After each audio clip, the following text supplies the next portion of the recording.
میں نے قاسم کے ٹکڑے جمع کیے، اماں جان آپ دیکھتی رہی، اب میرے امتحان کی آخری منزل ہے، میں نکاح الہیہ کے سوا اور کچھ نہیں چاہتا، بس اتنی عرض کرتا ہوں کہ یہاں بد دعا مت کیجئے، قیامت کے دن میرا مقدمہ پروردگار کے سامنے پیش کر دے۔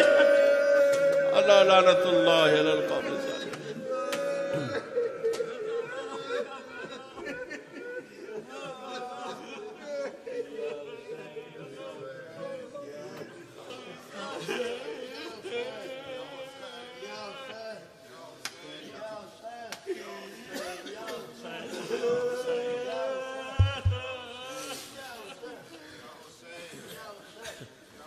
ایک اناؤنسمنٹ سے بات فرمائیے گا، یہ گاڑی ہے RJ67YBA، this needs to be moved urgently please، کسی کا ڈرائیور کو بلاک کر رہی ہے RJ67YBA، thank you۔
Yo, say.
چھایا ہے یہ چاند محرم کا پھر لوٹ آیا ہے یہ چاند محرم کا پھر لوٹ آیا ہے یہ چاند محرم کا پھر لوٹ آیا ہے شبیر کا غم تیرے سے شبیر کا غم تیرے سے ہر صرف چھایا ہے یہ چاند محرم کا پھر لوٹ آیا ہے یہ چاند محرم کا پھر لوٹ آیا ہے یہ چاند محرم کا پھر لوٹ آیا ہے قتل حسین کو